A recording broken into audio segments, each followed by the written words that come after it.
Hello everyone, I'm Kathleen Pelly.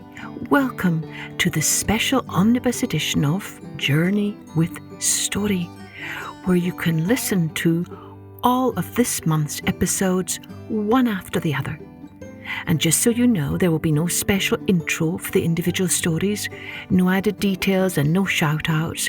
If you want to hear all of those, then you'll need to listen to the individual episodes and not this version. Got it? Oh, mums, dads, grown-ups, you can download some free colouring sheets at our website www.journeywithstory.com. Let's take an omnibus journey with story.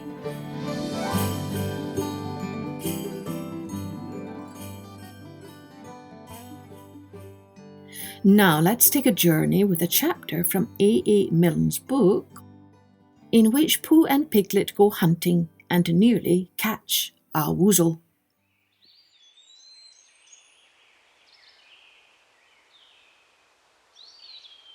The Piglet lived in a very grand house in the middle of a beech tree, and the beech tree was in the middle of the forest, and the Piglet lived in the middle of the house.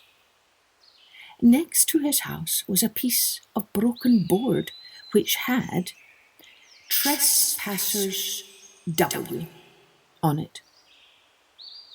When Christopher Robin asked the Piglet what it meant, he said it was his grandfather's name and had been in the family for a long time. Christopher Robin said you couldn't be called Trespassers W. And Piglet said yes you could, because his grandfather was, and it was short for Trespassers Will, which was short for Trespassers William.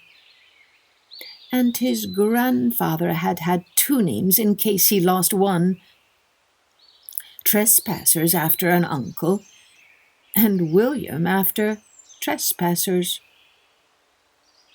"I've got two names," said Christopher Robin carelessly. "Well, there you are, that proves it," said Piglet.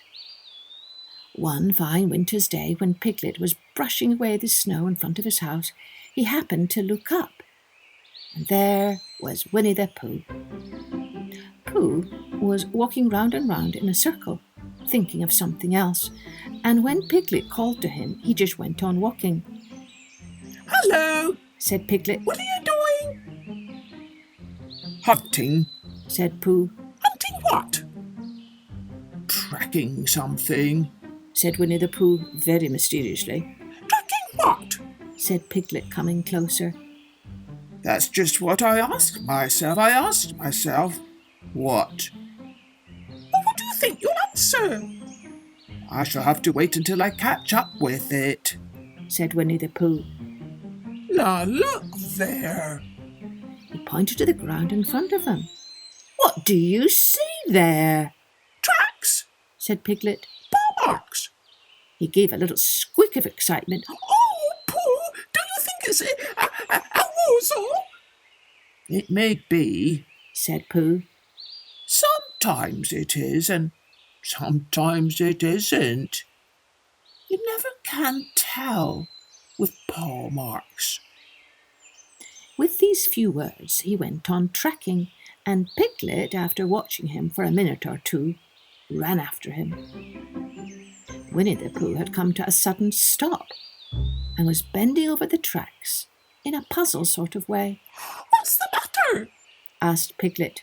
"It's a very funny thing," said Bear, "but there seem to be two animals now. This, whatever it was, has been joined by another, whatever it is, and the two of them are now proceeding in company. Would you mind coming with me, Piglet? in case they turn out to be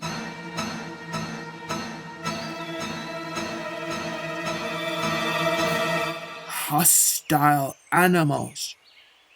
Piglet scratched his ear in a nice sort of way and said that he had nothing to do until Friday and would be delighted to come in case it really was a woozle. You mean in case it really is two woozles? Said Winnie the Pooh, and Piglet said that anyhow he had nothing to do until Friday. So off they went together. There was a small spinney of larch trees just here, and it seemed as if the two woozles, if that is what they were, had been going round this spinney. So round this spinney went Pooh and Piglet after them. Piglet passing the time by telling Pooh what his grandfather, Trespassers W, had done to remove stiffness after tracking, and how his grandfather, Trespassers W, had suffered in his later years from shortness of breath and other matters of interest, and Pooh wondering what a grandfather was like, and if perhaps this was two grandfathers they were after now, and if so, whether he would be allowed to take one home and keep it, and what Christopher Robin would say. And still the tracks went on in front of them. Suddenly Winnie the Pooh stopped and pointed excitedly in front of him. Look! What? Said Piglet with a jump, and then, to show that he hadn't been frightened, he jumped up and down once or twice, more in an exercising sort of way. The tracks, said Pooh. A third animal has joined the other two. Pooh! Cried Piglet. Do you think it's another woozle? No, said Pooh. Because it makes different marks. It is either two woozles and one, as it might be, whizzle, or two, as it might be, whizzles and one. If so, it is woozle. Let us continue to follow them. So they went on, feeling just a little anxious now in case the three animals in front of them were of hostile intent. And Piglet wished very much that his grandfather T.W. were there instead of elsewhere. And Pooh thought how nice it would be if they met Christopher Robin suddenly. But quite accidentally, and only because he liked Christopher Robin so much. And then, all of a sudden, Winnie the Pooh stopped again and licked the tip of his nose in a cooling manner, for he was feeling more hot and anxious than ever in his life before. There were 4 animals in front of them. Do you see, Piglet? Look at their tracks. 3 as it were woozles, and 1 as it was whizzle. Another woozle has joined them. And so it seemed to be.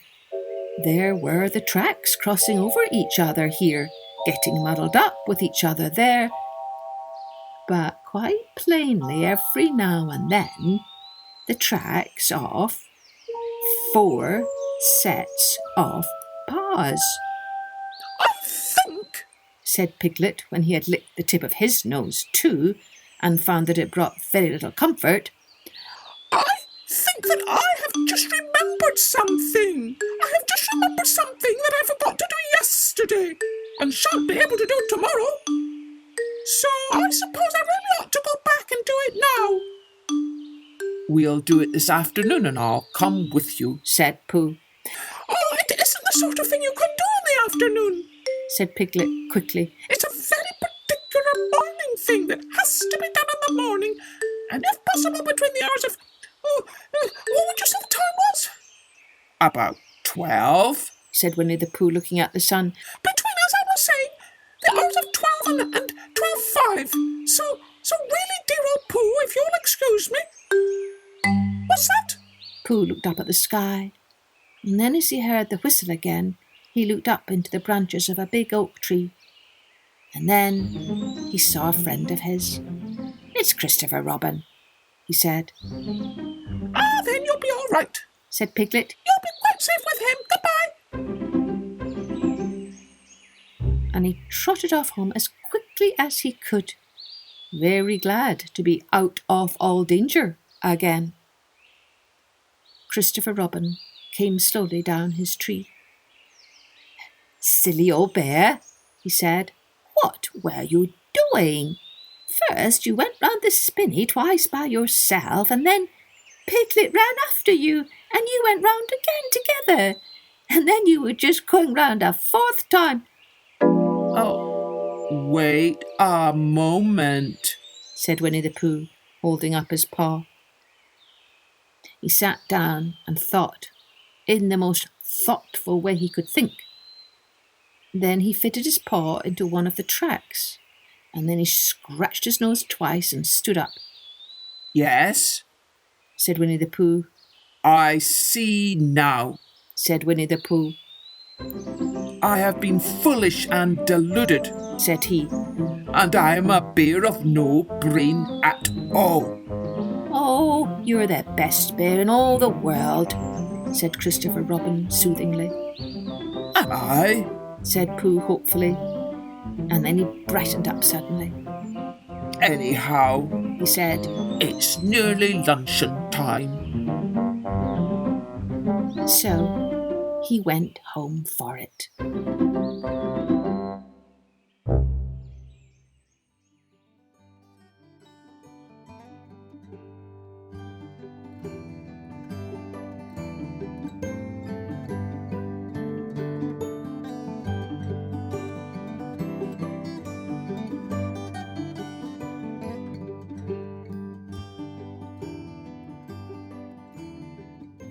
Now, let's take a journey with How the Monkey Got a Drink When He Was Thirsty, a folktale from Brazil.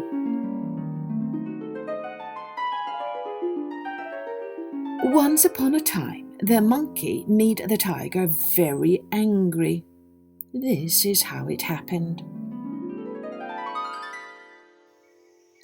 The monkey was seated high up among the leafy branches of a mango tree, playing upon his guitar.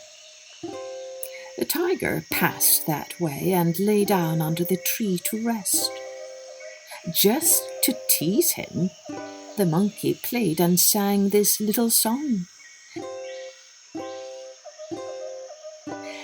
Tango tita, tango tita, the tiger's bones are in my guitar. Tee-hee, tee-hee. The tiger was very angry. "Just wait until I catch you, Mr. Monkey," he said. "Then I'll show you a trick or two with bones." The monkey leaped from one tree to another, keeping himself so well hid by the foliage that the tiger could not see him. Then he came down out of the trees and hid himself in a hole in the ground. When the tiger came near, he again played and sang his little song. Tango-tee-ta, tango-tee-ta, the tiger's bones are in my guitar. Hee-hee, hee-hee. The tiger put his paw into the hole and caught the monkey's leg.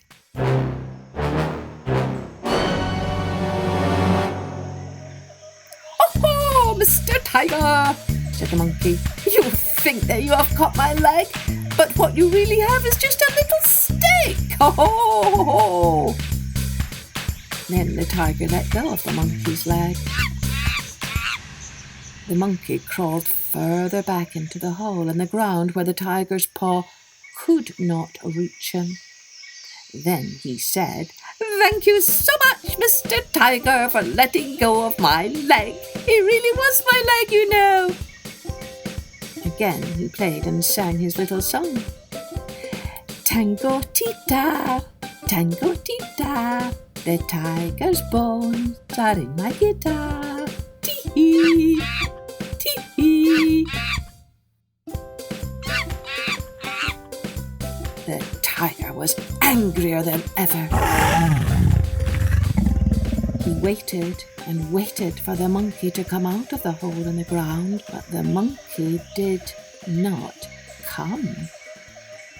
He had discovered another way out, and once more from the high treetops he sang down to the waiting tiger.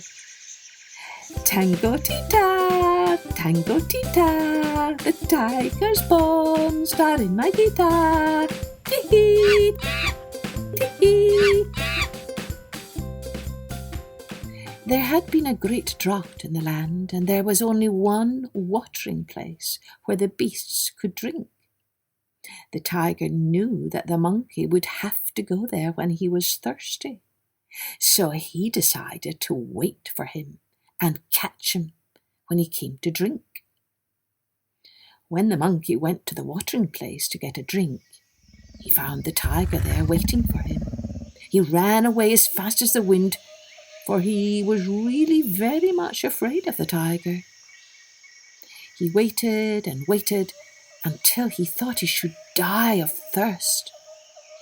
But the tiger did not go away from the watering place for a single minute. At last the monkey thought of a trick by which he would be able to get a drink.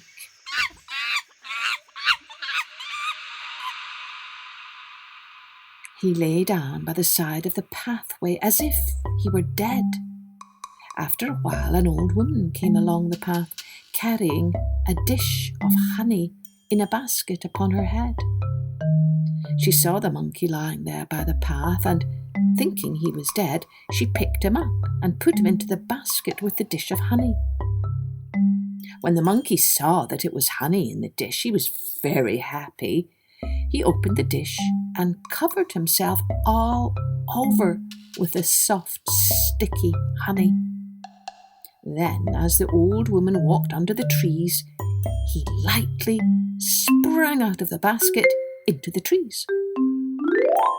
The old woman did not miss him until she got home and found only part of her dish of honey in the basket.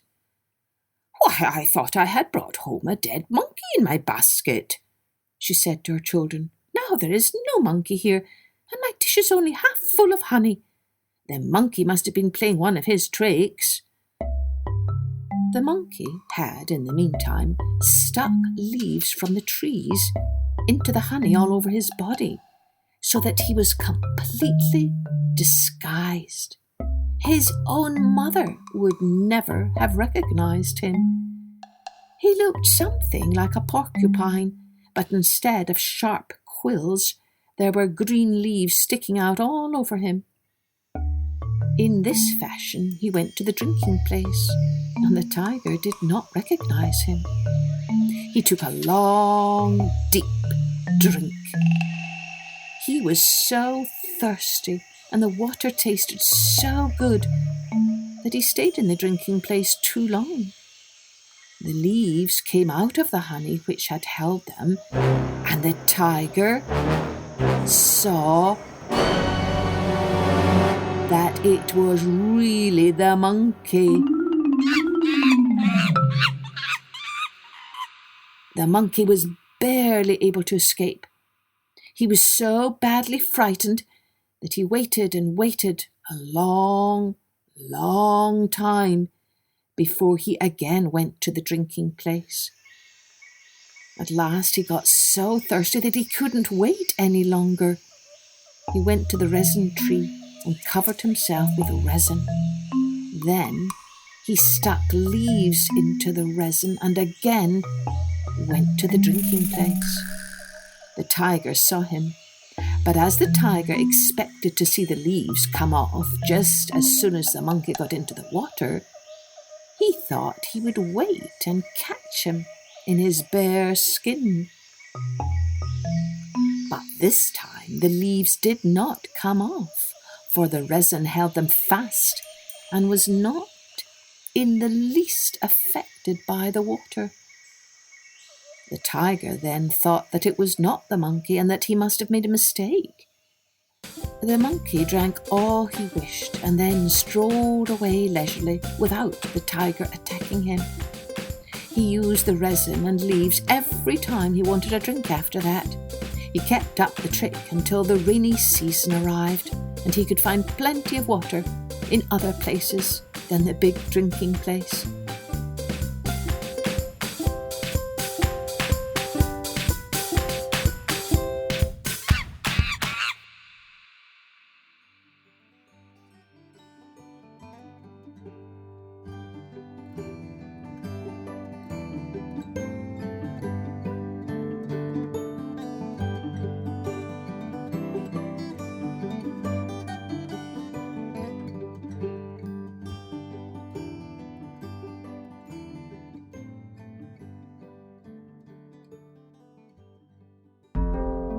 Let's take a journey with Father Grumbler. Once upon a time, there lived a man who had nearly as many children as there were sparrows in the garden. He had to work very hard all day to get them enough to eat, and was often tired and cross at everything and everybody, so much so that people called him Father Grumbler. By and by he grew weary of always working, and on Sundays he lay a long while in bed instead of going to church. Then after a time he found it dull to sit so many hours by himself, thinking of nothing but how to pay the rent that was owing, and as the tavern across the road looked bright and cheerful, he walked in one day and sat down with his friends. But when he left and went back to his house, he felt more dismal than when he left it, for he knew that he had wasted both his time and his money. "I will go and see the holy man in the cave near the well," he said to himself, "and perhaps he can tell me why all the luck is for other people, and only misfortunes happen to me." And he set out at once for the cave.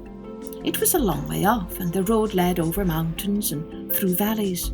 But at last he reached the cave where the holy man dwelt, and he knocked at the door. "Who is there?" asked a voice from within. "It is I, holy man, Father Grumbler, you know, who has as many children as sparrows in the garden." "Well, and what is it that you want?" "I want to know why other people have all the luck, and only misfortunes happen to me." The holy man did not answer, but went into an inner cave from which he came out bearing something in his hand. "Do you see this basket?" said he. "It is a magical basket, and if you are hungry, you have only got to say, 'Little basket, do your duty,' and you will eat the best dinner you ever had in your life. But when you have had enough, be sure you don't forget to cry out, 'That will do for today.' Oh, and one more thing. You need not show it to everybody and declare that I have given it to you. Do you understand?"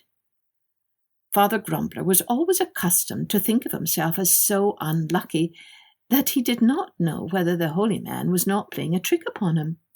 But he took the basket without being polite enough to say either "thank you" or "good morning," and went away. However, he only waited till he was out of sight of the cave before he stooped down and whispered, little basket, do your duty." Now, the basket had a lid so that he could not see what was inside, but he heard quite clearly strange noises, as if a sort of scuffling was going on. Then the lid burst open, and a quantity of delicious little white rolls came tumbling out one after the other, followed by a stream of small fishes already cooked. What a quantity there were, to be sure! The whole road was covered with them, and the banks on each side were beginning to disappear. Father Grumbler felt quite frightened at the torrent, but at last he remembered what the holy man had told him. and he cried at the top of his voice, "Enough, enough! That will do for today!" And the lid of the basket closed with a snap. Father Grumbler sighed with relief and happiness as he looked around him, and sitting down on a heap of stones, he ate till he could eat no more. Trout, salmon, turbot, soles, and 100 other fishes, whose names he did not know, lay boiled, fried, and grilled within reach of his hands. As the holy man had said, he had never eaten such a dinner. Still, when he had done, he shook his head and grumbled, "Yes, there's plenty to eat, of course, but it only makes me thirsty, and there's not a drop to drink anywhere." Yet somehow, he could never tell why, he looked up and saw the tavern in front of him, which he thought was miles and miles and miles away. "Bring the best wine you've got, and 2 glasses, good mother," he said as he entered. "And if you're fond of fish, there's enough here to feed the house. Only there is no need to chatter about it all over the place. You understand, eh?" And without waiting for an answer, he whispered to the basket, little basket, do your duty." The innkeeper and his wife thought that their customer had gone suddenly mad, and watched him closely, ready to spring on him if he became violent. But both instinctively jumped backwards nearly into the fire as rolls and fishes of every kind came tumbling out of the basket, covering the tables and chairs on the floor, and even overflowing into the street. Be quick, and pick them up," cried the man. "And if these are not enough, there are plenty more to be had for the asking." The innkeeper and his wife did not need telling twice. Down they went on their knees and gathered up everything they could lay hands on. But, busy though they seemed, they found time to whisper to each other, "If we can only get hold of that basket, it will make our fortune." So they began by inviting Father Grumbler to sit down to the table, and brought out the best wine in the cellar, hoping it might loosen his tongue. But Father Grumbler was wiser than they gave him credit for, and though they tried in all manner of ways to find out who had given him the basket, he put them off and kept his secret to himself. However, though he did not speak, the wine and the food made him drowsy, and it was not long till he fell fast asleep. Then the woman fetched from her kitchen a basket so like the magic one that no one, without looking very closely, could tell the difference, and she placed it in Father Grumbler's hand, while she hid the other basket carefully away. It was dinner time when the man awoke, and jumping up hastily, he set out for home, where he found all the children gathered round a basin of thin soup, and pushing their wooden bowls forward, hoping to have the first spoonful. Their father burst into the midst of them, bearing his basket and crying, "Don't spoil your appetites, children, with that stuff. Do you see this basket? Well, I've only got to say, little basket, do your duty, and you will see what will happen. Now you shall say it instead of me for a treat." The children, wondering and delighted, repeated the words, but nothing happened.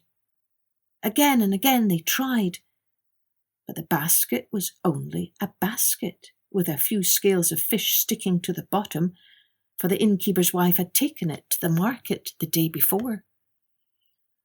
"What is the matter with the thing?" cried the father, at last, snatching the basket from them and turning it all over, grumbling and swearing while he did so, under the eyes of his astonished wife and children, who did not know whether to cry or to laugh.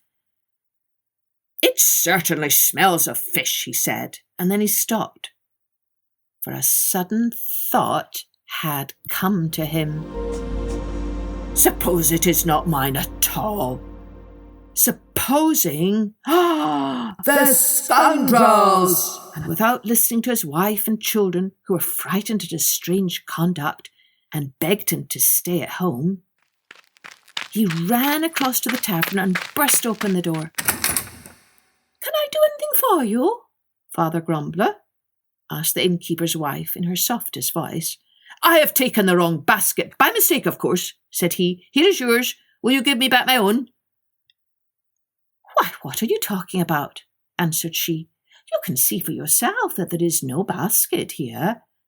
And though Father Grumbler did look, it was quite true that none was to be seen. "Come, take a glass to warm you this cold day," said the woman, who was anxious to keep him in a good temper, but Father Grumbler turned and stamped out into the street. He took the road that led to the holy man's cave and made such haste that it was not long before he reached it. "Who is there?" said a voice in answer to his knock. It is me, holy man, you know quite well, Father Grumbler, who has as many children as sparrows in the garden." "But, my good man, it was only yesterday that I gave you a handsome present." "Yes, holy man, and here it is. But something has happened. I don't know what, and it won't work any more." "Well, put it down. I will go and see if I can find anything for you."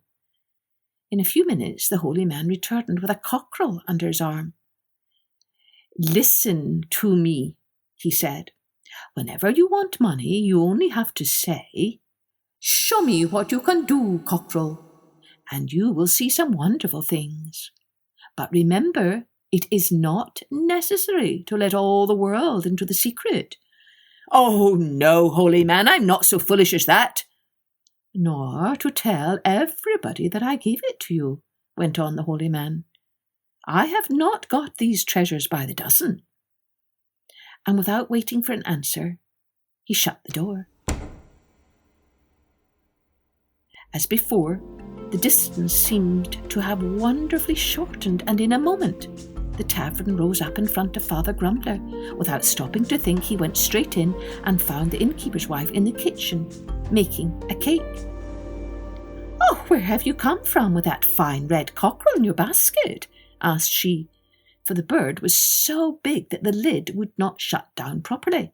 "Oh, I come from a place where they don't keep these things by the dozen," he replied, sitting down in front of the table. The woman said no more, but set before him a bottle of his favourite wine, and soon he began to wish to display his prize.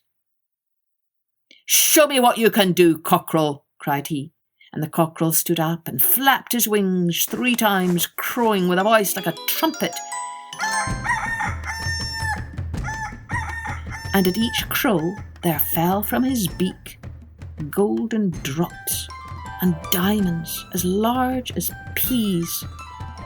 This time Father Grumbler did not invite the innkeeper's wife to pick up his treasures, but put his own hat under the cockerel's beak so as to catch everything he let fall. And he did not see the husband and wife exchanging glances with each other, which said, "That would be a splendid cockerel to put with our basket." "Have another glass of wine?"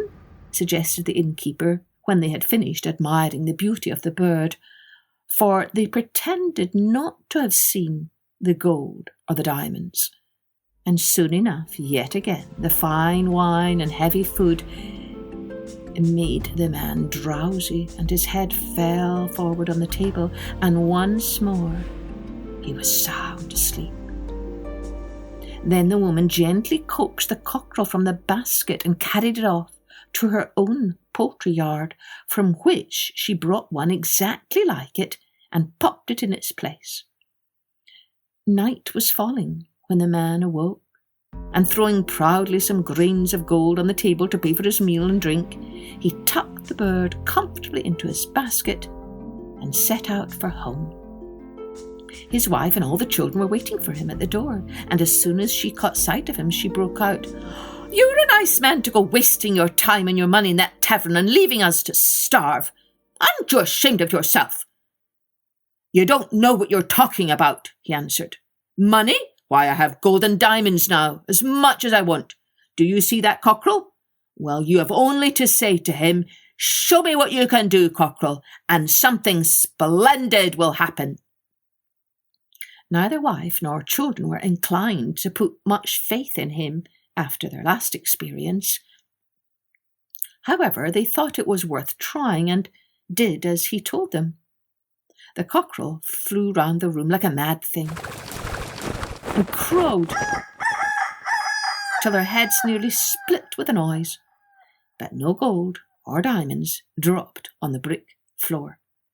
Not the tiniest grain of either. Father Grumbler stared in silence for an instant, and then he began to mutter and grumble and groan so loudly that his family became alarmed. At last he grew a little quieter, but remained as puzzled as ever. "Can I have forgotten the words? But I know that was what he said, and I saw the diamonds with my own eyes." Then suddenly he seized the cockerel, shut it into the basket, and rushed out of the house. His heavy wooden shoes clattered as he ran along the road, and he made such haste that the stars were only just beginning to come out when he reached the cave of the holy man. "Who is that knocking?" asked a voice from within. It is me, holy man, you know, Father. But, my good fellow, you really should give someone else a chance. This is the third time you have been, and at such an hour too. Oh, yes, holy man, I know it is very late, but you will forgive me. It is your cockerel. There is something the matter. It is like the basket. Look. That my cockerel? That my basket? Somebody has played you a trick, my good man. A trick? Repeated Father Grumbler, who began to understand what had happened. Then it must have been those two. I warned you not to show them to anybody, said the holy man. You deserve. But I will give you one more chance. And turning, he unhooked something from the wall. When you wish to dust your own jacket or those of your friends, he said, you have only got to say, flack, flick, switch, be quick, and you will see what happens. That is all I have to tell you. And smiling to himself, the holy man pushed Father Grumbler out of the cave. I understand now, muttered the good man as he took the road home, but I think I have got you two rascals. And he hurried on to the tavern with his basket under his arm and the cockerel and the switch both inside. Good evening, friends, he said as he entered the inn. I am very hungry and should be glad if you would roast this cockerel for me as soon as possible. This cockerel and no other, mind what I say, he went on. Oh, and another thing, you can light the fire with this basket. When you have done that, I will show you something I have in my bag. And as he spoke, he tried to imitate the smile that the holy man had given him. These directions made the innkeeper's wife very uneasy. However, she said nothing and began to roast the cockerel, while her husband did his best to make the man sleepy with wine, but all in vain. After dinner, which she did not eat without grumbling, for the cockerel was very tough, the man struck his hand on the table and said, Now listen to me. Go and fetch my cockerel and my basket at once, do you hear? Your cockerel and your basket, Father Grumbler, but you have just my cockerel and my basket, interrupted he. And if you are too deaf and too stupid to understand what that means, I have got something which may help to teach you. And opening the bag, he cried, Flack, flick, switch, be quick. And flack, flick, like lightning, a white switch sprang out of the bag and gave such hearty blows to the innkeeper and his wife, and to Father Grumbler into the bargain, that they all jumped as high as feathers when a mattress is shaken. Stop, make it stop, and you shall have back your cockerel and basket, cried the man and his wife. And Father Grumbler, who had no wish to go on, called out between his hops, Stop then, can't you? That is enough for today. But the switch paid no attention and dealt out its blows as before, and might have been dealing with them to this day, if the holy man had not heard their cries and come to the rescue. "Into the bag, quick," said he. And the switch obeyed. "Now go and fetch me the cockerel and the basket." And the woman went without a word and placed them on the table. "You have all got what you deserved," continued the holy man, "and I have no pity for any of you.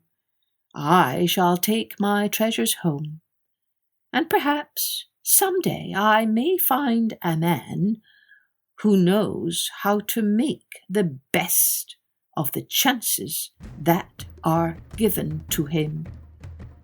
But that will never be you," he added, turning to Father Grumbler.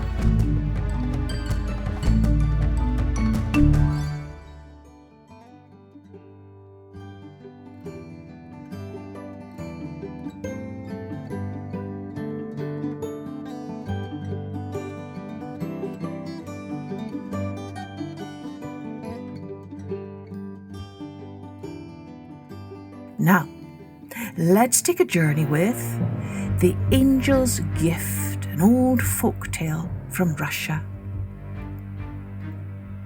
Once upon a time, a poor man had so many children that he didn't know what to do.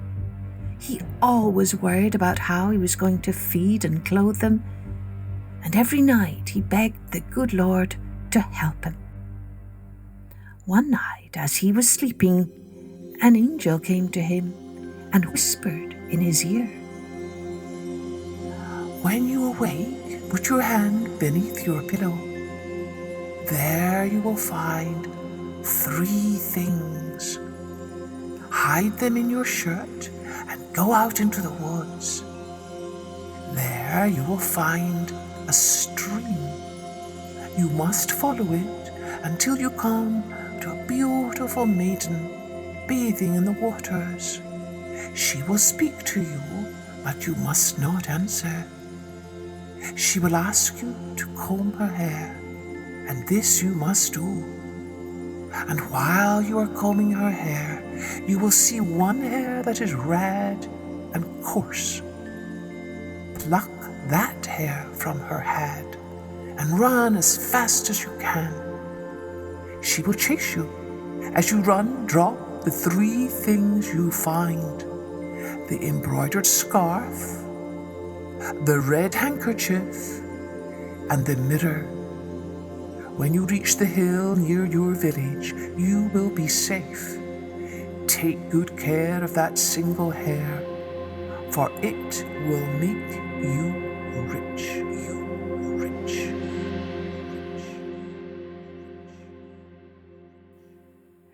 When the man woke and put his hand under his pillow, sure enough he found an embroidered scarf, a red handkerchief, and a mirror.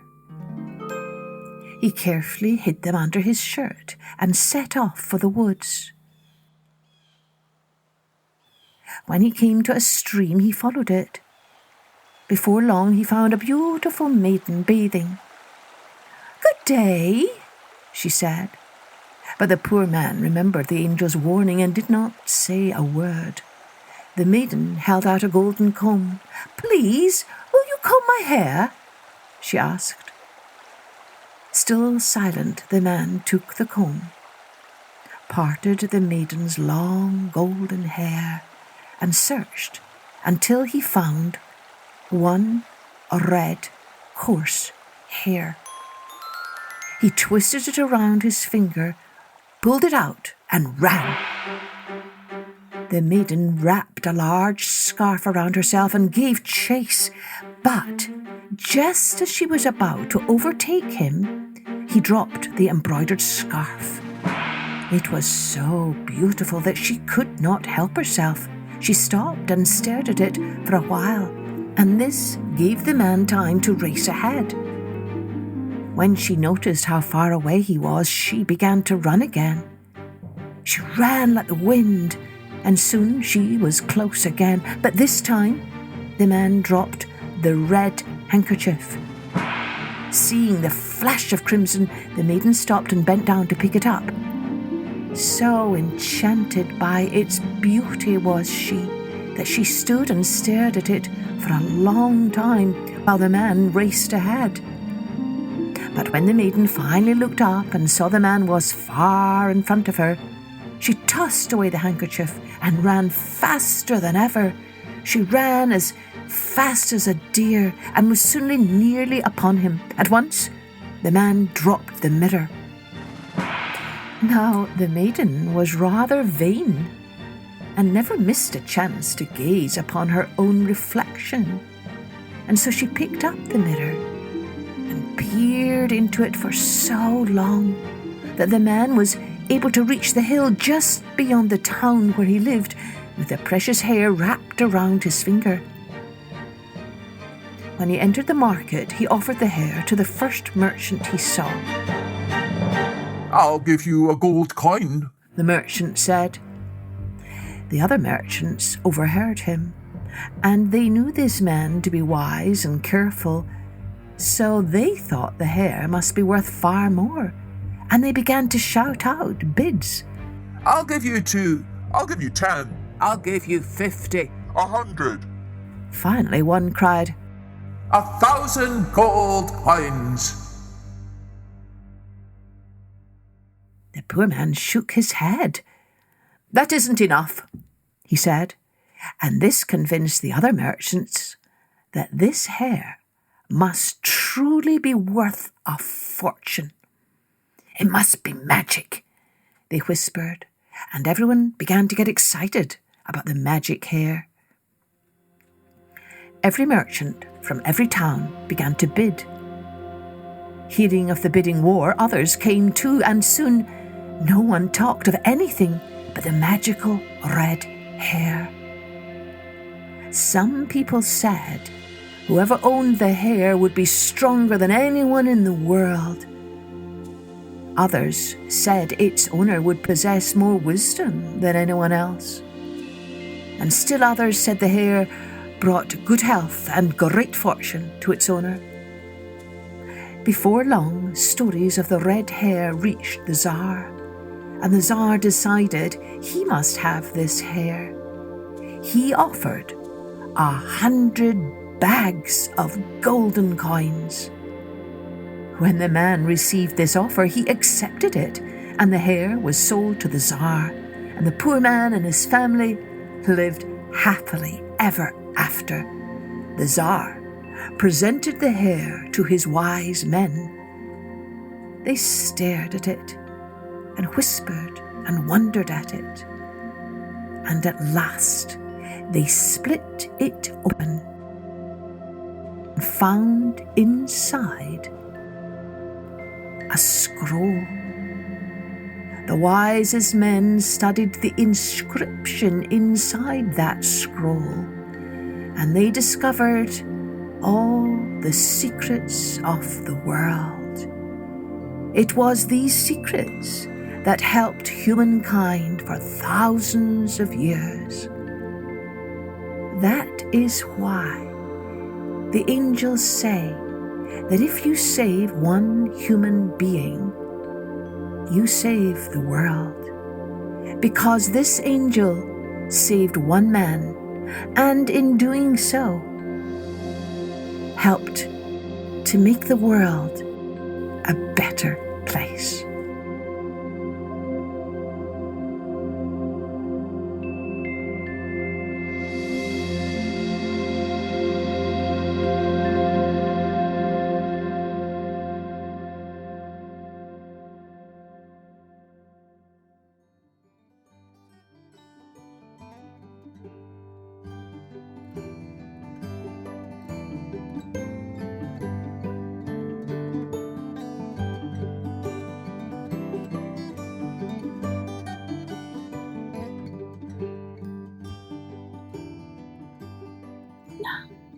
Let's take a journey with this beautiful tale from India, the King of Compassion.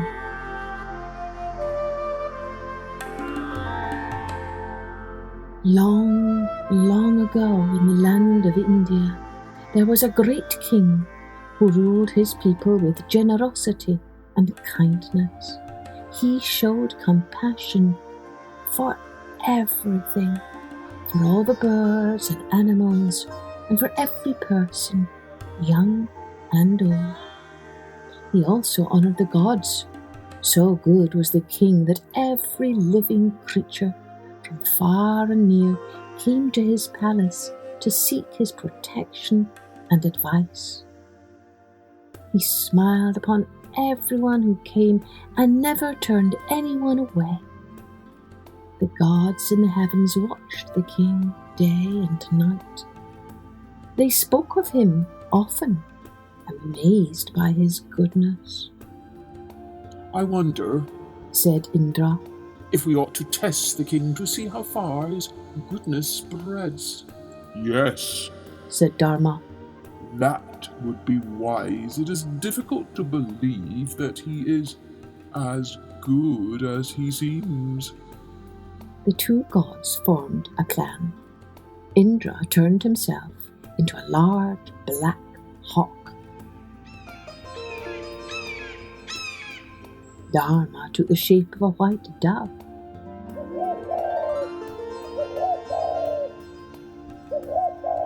Let us begin, said Indra the hawk, and Dharma the dove began to fly toward the palace. Indra gave chase. On they flew through the bright autumn sky, the hawk chasing the dove. The people down below looked up to see the defenseless dove flying as fast as he could, the fierce hawk close upon him. "Fly to the king!" the people shouted to the dove. Heeding their words, Dharma flew straight toward the palace and flew inside an open window directly to the room where the king himself sat holding counsel with his advisors. The dove landed in the compassionate king's arms and nestled there, shivering with fear. A moment later, the great hawk flew through the window and alighted on the table before the king. King, said the hawk. that bird you hold in your arms is my natural prey. Surely you know that. I am starving, and if I do not have a meal, I will die. You, good king, would not wish to be responsible for my death. I am a spirited creature, and my presence on this earth was ordained by the gods. I know you do not want to disobey the gods and see me die of starvation. Give me that dove, and I will be forever grateful to you. The king looked into the hawk's dark eyes and felt compassion for the bird. Then he looked down at the dove and stroked its white feathers. "Save me, good king," whispered the dove. "I have come to you for help. My family will not survive without me." The king looked into the hawk's eyes once more and said, I cannot give you the dove who has come to me for protection. To save your life, I grant you any other food you wish to eat. I will give you all that is equal to this dove. The hawk stood tall and proud. Very well, king.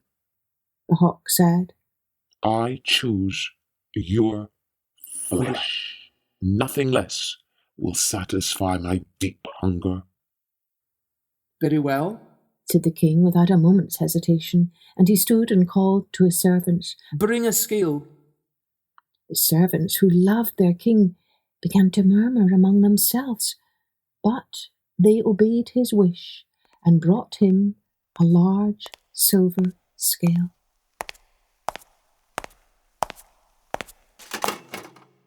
The king placed the dove on one side of the scale, then took up a sharp knife and cut a piece of flesh from his own body and placed this on the other side. The scale did not move. He cut another piece, and still the scale did not budge. He cut again, but the more flesh he placed on the scale, the heavier the dove seemed to become. At last the king stepped onto the scale. Only when he stood tall upon one side did the scale balance. "You will have to eat me whole," the king said to the hawk. "It seems my weight is equal to the dove." Just at that moment, a voice spoke from the heavens. Well done, King. The scale is balanced. "Take me then, good hawk," said the king. His servants and advisers gasped in horror. "King, you must not give up your life for a mere white dove," "I will not break my promise," said the king. The hawk and the dove looked into each other's eyes, and at that moment they abandoned their disguises and stood before the noble king in their true forms as the great gods Indra and Dharma. You are indeed as good as you appear, they said, and with these words they restored his injured body, gave him their blessings, and disappeared, promising always to watch over the compassionate king.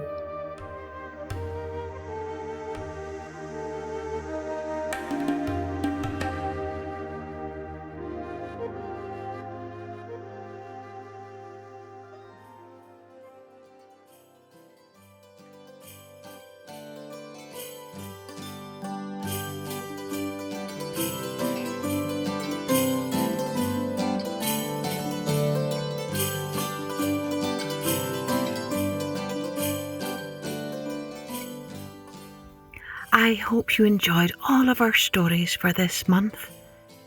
And if you subscribe to our Patreon page, you can enjoy even more perks and resources.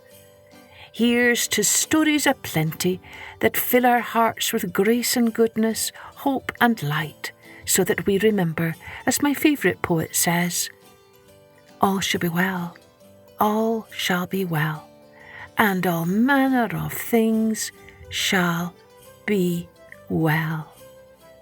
Be well, my friends, be well, and join me next time for Journey with Story.